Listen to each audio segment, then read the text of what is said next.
Hi folks, it's me Michaela and welcome back to my channel. I'm here to do possibly the quickest monthly reading wrap up to ever exist on the internet for the month of February 2026 because I don't know how it happened because it felt like I was trying to read a lot in February, and then the result is that I finished 2 books. I am very confused, but we're going to talk about it because that is kind of hilarious to me. There were some other factors that maybe affected some February reading. I did have a really bad cold in February, which normally if I'm sick, I would do more reading, but my brain was just not.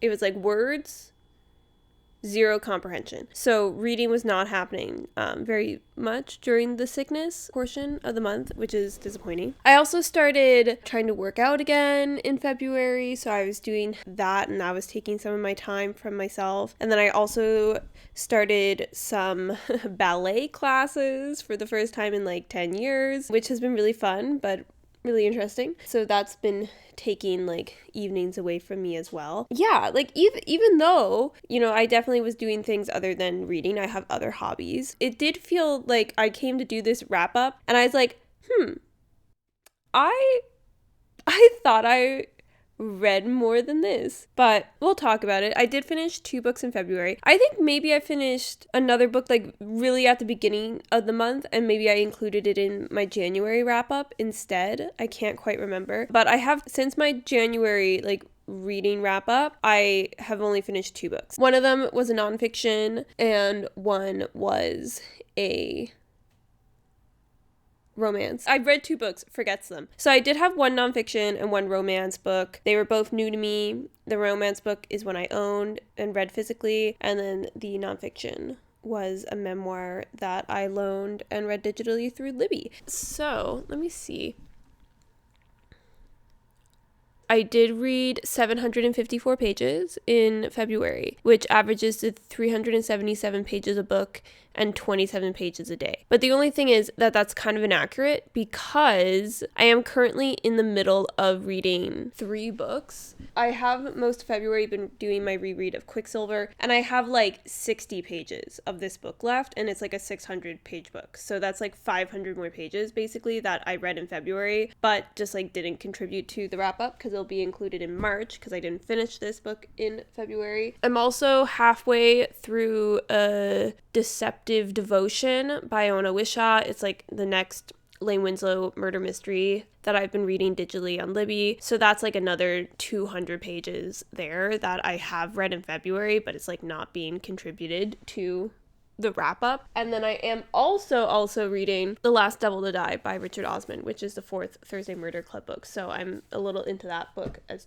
well. And so none of those books are finished, so they're not included in my February wrap up, but I'm relatively close to finishing all of them. So I'm thinking maybe March is gonna feel stupidly large in comparison to my January and February reading just because of finishing books. I don't normally like having this many books on the go at one time reading wise because it does slow down my reading for sure to be splitting my reading time between 3 books. I normally like to have 2.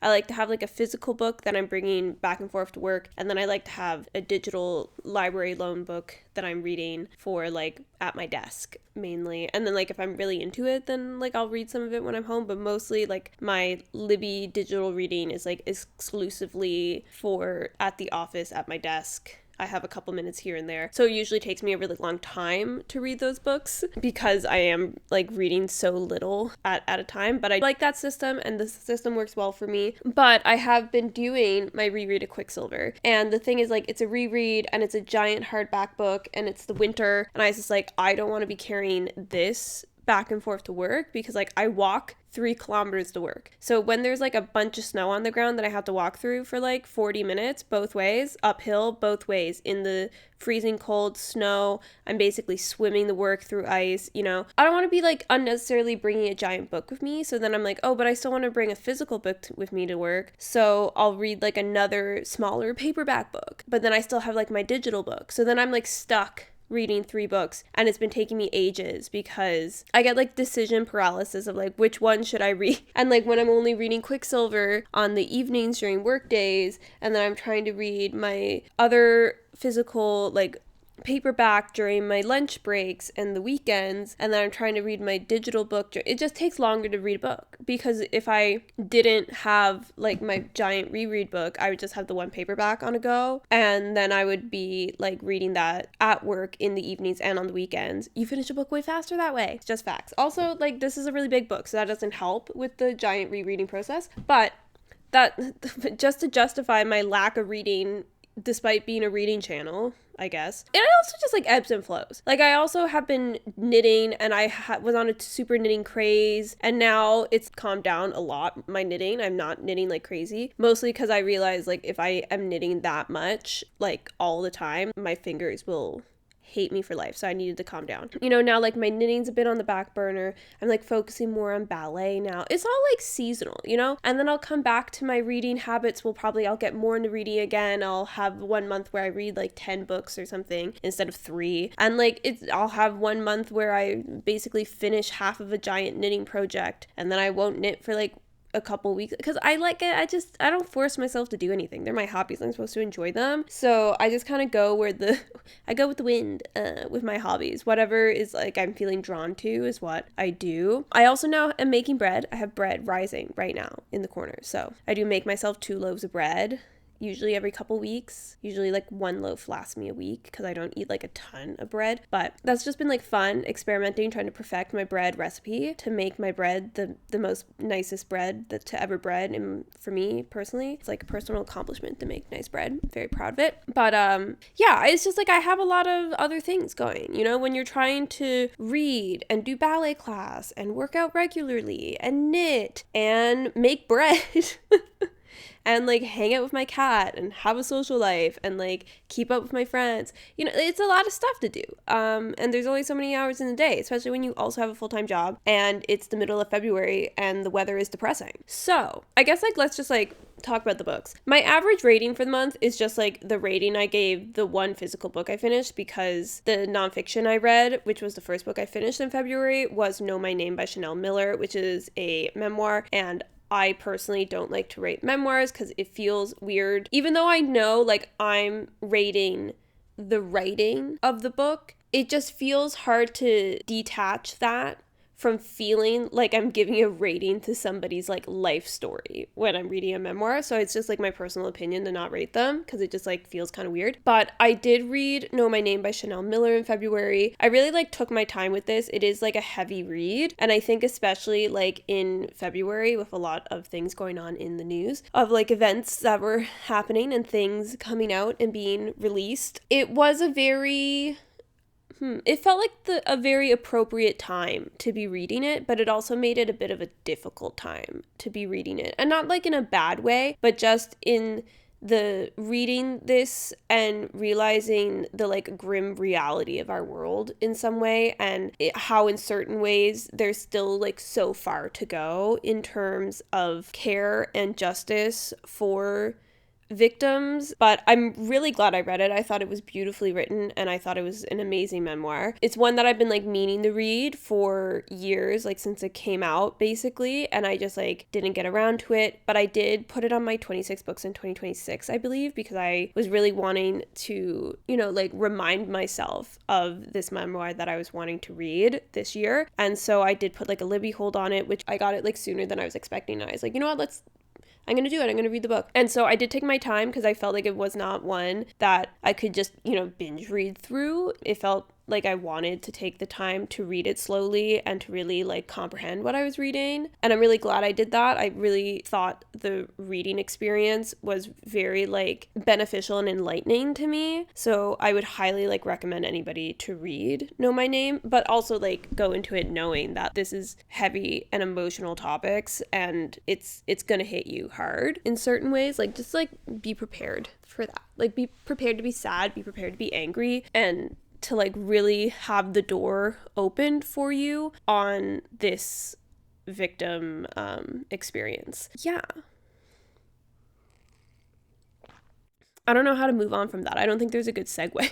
But the other book I finished in February was Hopeless by Elsie Silver. And this is the final book in Chestnut Springs. So I did finish the series. Did I update my series spreadsheet with having Chestnut Springs finish? Oh my god. If I haven't, like, I'm so excited to do that later now. It feels so good to like take the whole series from my spreadsheet currently reading and move it to my finished reading page. Like, it's just really gratifying. But I did read Hopeless, so I finished Chestnut Springs, one more series down in my life. I gave this a 4.5. I thought it was really good. I do have like a certain love. I think there's something about like the fake dating or the like fake marriage, fake engagement, like romance storylines that I always just find so like cute and fun, because like in a way they're like so unrealistic. I don't think anybody in real life is just getting like fake married and then falling in love with the person that they're fake marrying. But I love that that's a trope that's like happening all the time in romance books. Like, part of me loves that. I find it like a really fun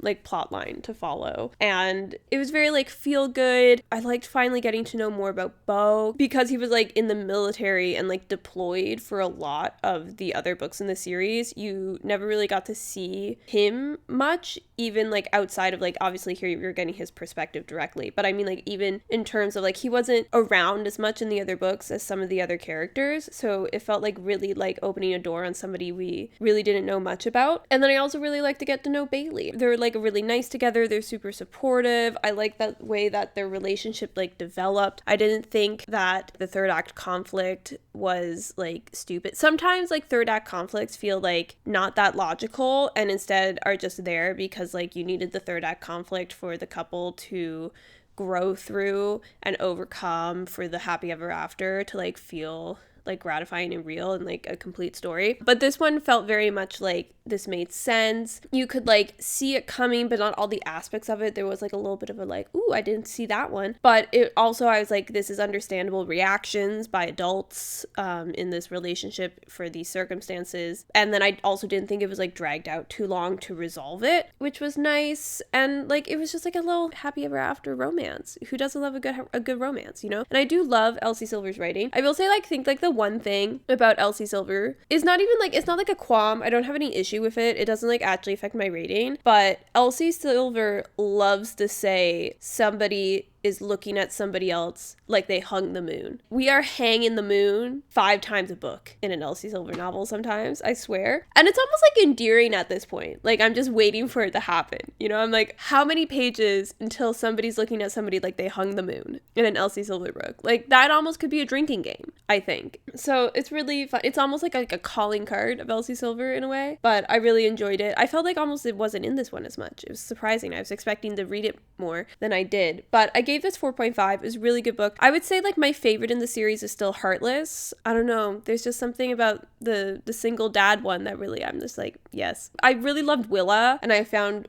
Willa really funny. So I really loved Heartless, but this is probably like a close second for me. I think this was really good. I think like if Powerless was like a little shorter, maybe I would have liked that one more. I don't know. Powerless felt a little drawn out the first time I read it, I feel. But this was a really good book, really good read. And I like kind of thought it was going to be a really good read. And I achieved my goals with that. I wanted to read a really good romance and I was like, Elsie Silver, Chestnut Springs, this is going to do it for me. And it did. So I'm happy. So moving into March, I do have plans. I am finally working on a reading vlog. I was really not feeling reading vlogs. I just did not want to like talk to a camera about books I was reading for a while there, but I am back to that. So I'm making a reading vlog. I'm planning on finally finishing my Quicksilver reread. I'm hoping to at least start the tandem read for Empire Storm's Tower of Dawn in that reading vlog in March. I'm also hoping to make progress on my Hunger Games reread for the first time in a decade reading vlog in March. This is starting to feel like I'm trying to start a lot of reading vlogs in March. I don't know. I'm now second guessing this plan. Maybe this is a bad plan and maybe I should not be doing this plan, but it's happening. I guess. But yeah, so like I'm hoping, you know, like March is gonna be, the weather's gonna be nicer, there's gonna be more sunshine. I feel like I'll be wanting to come home and still have the energy to like open a book and not fall asleep immediately because it won't be like nighttime at 5 p.m. And I'm really looking forward to that. I'm looking forward to going outside and it not hurting my body because of how cold it is. I'm really looking forward to it being above freezing temperatures. Can't wait for that day. We still got a couple weeks, I think, before it's that consistently, but like it's on the horizon. I'm looking forward to it, and that's all that matters. Yeah, I'm just gonna end this video here because I really like don't have much else to say. I feel like I've yapped way too long considering this was supposed to be the shortest video to ever exist because I only read 2 books in February, but here we go. Gift of gab. I refuse to shut up ever in my life, apparently. So, if you happen to like the video, make sure to give it a like, give it a little thumbs up. Happen to like me, consider subscribing. I'd be happy to know you. Happy to know you. What? If you happen to like me, consider subscribing. I'd be happy to have you. Do let me know, how was your reading in February? Did you have a fun time? Did you have a tough time? Did you read any really good books? Did you read any really bad books? Did you read a lot of romance because of Valentine's Day? Do you like reading like themes based off of, you know, like holidays that are happening in real life? And with that, I hope you're having a wonderful day today, and I'll see you in the next one. Bye-bye.